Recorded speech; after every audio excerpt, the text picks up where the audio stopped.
দারুণ স্বাদের চিকেন যদি খেতে চাও তাহলে এইভাবে একবার করে দেখো।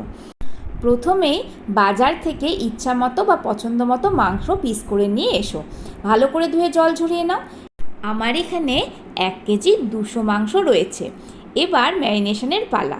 গ্যাসের ফ্লেম অন না করেই সমস্ত চিকেনের টুকরো এর মধ্যে দিয়ে 4 থেকে 5 টেবিল চামচ সর্ষের তেল, স্বাদ মতো লবণ, চিনি, 2 টেবিল চামচ মতো ধনে গুঁড়ো, স্বাদ মতো লঙ্কা বাটা, 1 টেবিল চামচ Kashmiri red chili powder, 1 cup টক দই, 2টো বেশ বড় সাইজের পেঁয়াজ কুচি কুচি করে কাটা, 3-4টে কাঁচা লঙ্কা, 2টো তেজপাতা ছোট ছোট করে কাটা আর 1 টেবিল চামচ আদা রসুনের পেস্ট দিয়ে খুব ভালো করে মেখে নাও। ভালো করে মাখার সময় যদি মনে হয় আরও একটু কিছু প্রয়োজন দিয়ে নাও, যেমন প্রয়োজন হতেই পারে একটু রেড চিলি পাউডারের। কেন বলছি, কারণ পুরো মাংসটাই কিন্তু লাল রঙের হয়।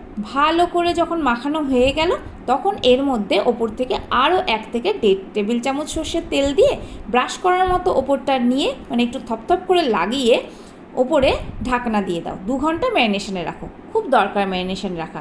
এরপরে ম্যারিনেট হয়ে গেলে গ্যাসের ফ্লেম অন করো। প্রথমে কিন্তু হাই ফ্লেমে রান্না করতে হবে। যখন মাংসটা ফুটে উঠবে এবার হাই মিডিয়াম ফ্লেমে দিয়ে নাও।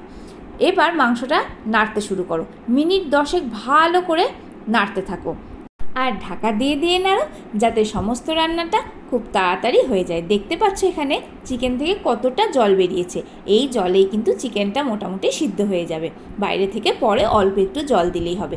এবার মিনিট 10-12 নাড়ার পরে এর মধ্যে আর একটা বড় সাইজের পেঁয়াজ হাফ কেটে বা 1/4 ভাগ করে কেটে নাও। এবার খোলাটা বা পাতা ছাড়িয়ে এর মধ্যে দিয়ে নাও। যদি মনে হয় লবণ মিষ্টি কম হয়েছে তাহলে একটু অ্যাড করে দাও। এখানে যদি কারোর মনে হয় না চিনি দেবো না, তাহলে দরকার নেই, চিনি স্কিপ করে যাও, এমনিও ভালো লাগবে খেতে। এরপরে আবার ঢেকে নাড়ো।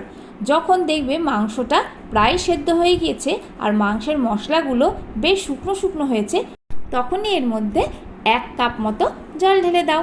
তাড়াতাড়ি মাংসটা ফুটে ওঠার জন্য ঢাকা দিয়ে দাও, তাহলে কিন্তু তাড়াতাড়ি ফুটে উঠবে। যেই ফুটে উঠবে মাংস তো সেদ্ধই হয়ে গিয়েছে।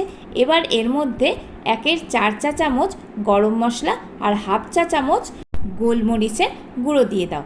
আবার ভালো করে নেড়ে সমস্ত মশলা মাংস আর ঝোলের মধ্যে মিশিয়ে দাও। এইবার একদম শেষ পর্যায়ে এসেছি। একদম শেষে 3 থেকে 4 মিনিট একেবারে হাই ফ্লেমে ফুটিয়ে নিয়ে গ্যাস বন্ধ করে দিয়ে মিনিট 3-4 স্ট্যান্ডিং টাইমে রাখলেই কিন্তু একেবারে দারুণ টেস্টি লাল লাল মাংস রেডি হয়ে যাবে। খেতে এতটাই টেস্টি, শুধু ভাত না, রুটি, লুচি, পরোটা সবার সঙ্গে জমে যাবে। ভালো লাগলে ভিডিওটা অবশ্যই একটা লাইক দিও।